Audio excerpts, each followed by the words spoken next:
One of the major concerns for King Louis XIV, and especially for Intendant Talon in the 1660s, was the relatively low number of people settling in the colony. The earlier plan to have commercial companies, such as the Company of 100 Associates, bring settlers to New France in exchange for exclusive trading rights had been a disaster. In 1673 the king and his administrators were intent on sending colonists to New France. Although it is estimated that over 30,000 people came from Europe, mainly from France, during the 150 years of French rule, only about a third of that number stayed to settle in New France.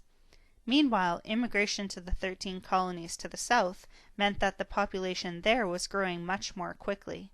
By 1740, there were 906,000 people living in the English colonies versus only 43,000 in New France, a ratio of 21 to 1.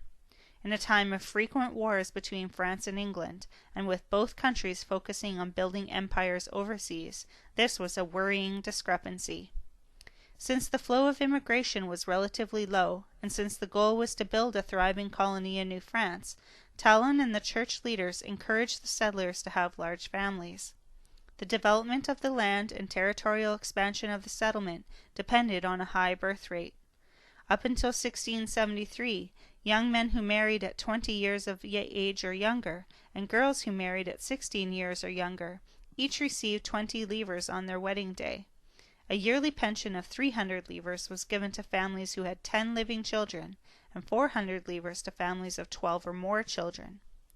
Infant mortality was high in the colony. 1 in 4 children died before they were 1 year old, but this mortality rate was less than that in France at the time. So, who came to help build the colony, and why did they come? Let's find out. The Jesuits worked in New France with the primary goal of converting First Nations people to Christianity. The Jesuits believed that converting people to their faith was a service to humankind. To help achieve their goal, the Jesuits decided they could make progress if they lived among First Nations and learned their languages and culture. While the Jesuits focused on conversion, other missionaries were instrumental in establishing hospitals, schools, and orphanages. The Ursuline nuns, who arrived in 1639, managed the first European schools and hospitals in New France.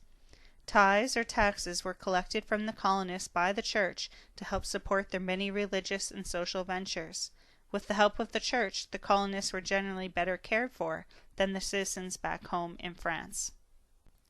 France wanted the population of New France to grow, but in 1663 there was only 1 woman for every 6 men in the colony. This meant that there were few opportunities for the men to marry and start families. France was also concerned because the population numbered only around 3,000 people. By comparison, the British colonies along the east coast of North America had reached almost 100,000 people by 1663. Eager to see New France grow, the government devised a plan to address the gender imbalance. From 1663 to 1673, the government searched for single and widowed women in France to send across the ocean to the French colony. It was expected that upon arrival the women would marry one of the French men in the colony, raise a family, and become a permanent colonist. As an incentive to make the journey and change in lifestyle, the government awarded many girls with a dowry of 50 French francs, and provided all the necessary travel expenses. Because the king paid for all of this, the women became known as les filles du roi, the king's daughters. French recruiters often found potential filles du roi in orphanages. 50 francs was a large sum of money at this time. For example, a surgeon may have had to work 1 year to earn 100 francs. So many young women saw the king's offer as an opportunity to leave their poor circumstances behind. Upon arriving in New France, the young women had to learn about a new and different country. It was expected that they would find a husband within a few months of arrival. To promote a natural population increase, money, or a baby bonus, was offered to families with over 10 children. In addition to having babies, these women were expected to help with the farming chores, not an easy task in early New France. The French government's plan with les filles du roi worked. In 1671, there were over 700 births in New France. Many French Canadians today can trace their lineage back to one of the filles du roi. The method of land ownership in New France was known as the seigneurial system. Technically, all the land was controlled by the king, but he distributed large grants of land in North America to some soldiers, merchants, and nobility, as well as to the church for its mission settlements.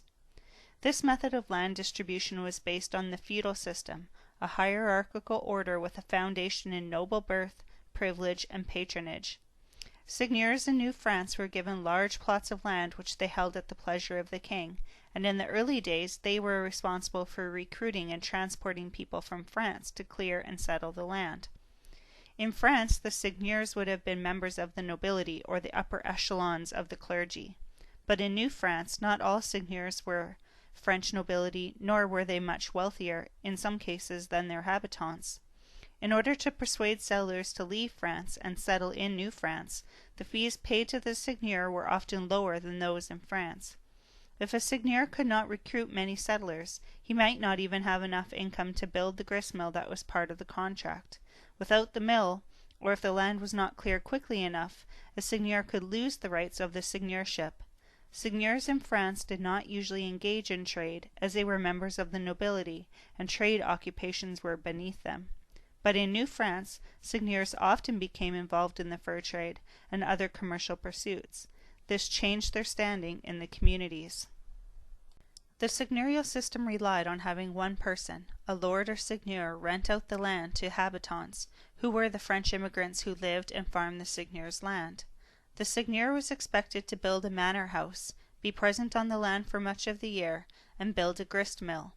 The habitant was expected to pay tithes or taxes of 1/26 of their crop per year to support the church, as well as annual fees for the land, and fees for having his grain ground at the seigneur's gristmill, and for fishing and hunting rights, in exchange for the land that he farmed.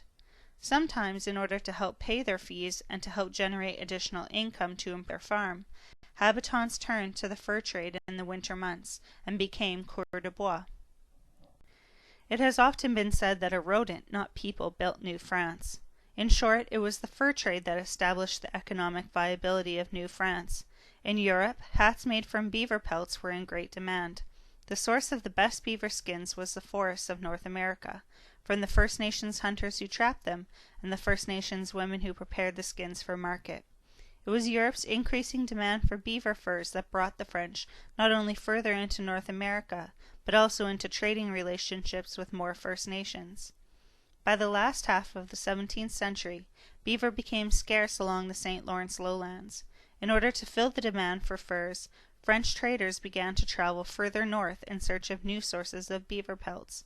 Large numbers of young men left their settlements to go live and trade with First Nations in northern areas. These young, adventurous men became known as coureurs de bois, or runners of the woods. They spent hunting seasons living among the First Nations and developed an understanding of and appreciation for First Nations cultures.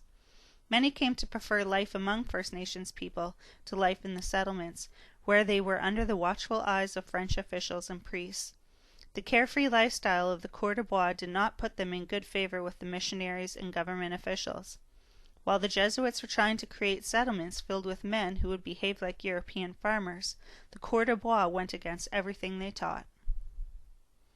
The officers and soldiers of the King's army were encouraged to settle in Quebec after their terms of service. The officers were granted seigneuries, and the regular soldiers were granted land and money to get them started as farmers. 400 members of the regiment decided to stay and settle in Canada. Not only did this give the colony more settlers, but it also offered the added benefit of having experienced soldiers along the St. Lawrence during an ongoing time of battles with the Iroquois, the 13 colonies, and the English. Another group of eventual settlers in New France arrived as indentured servants. Usually these were young men who had signed a contract for 3 years to work for their master or for those to whom their master rented them out. The recruiter, who might be a seigneur, advanced part of the wages to pay for their Atlantic passage and also agreed to pay for their journey back to France if they decided they didn't want to settle in New France after their terms were up. While in service, the indentured servant received room and board and an annual wage as low as 75 livres per year. From this small income, living expenses such as food and clothing were deducted. For many, the work was very hard, as they cleared land and performed other heavy manual labor tasks. During the years between 1664 and 1671, About 1,000 indentured servants arrived in Quebec, with about 500 staying on to settle in the colony. The king tried to forbid the return of indentured servants to France, but he recognized that he could not settle the country by keeping people in New France by force.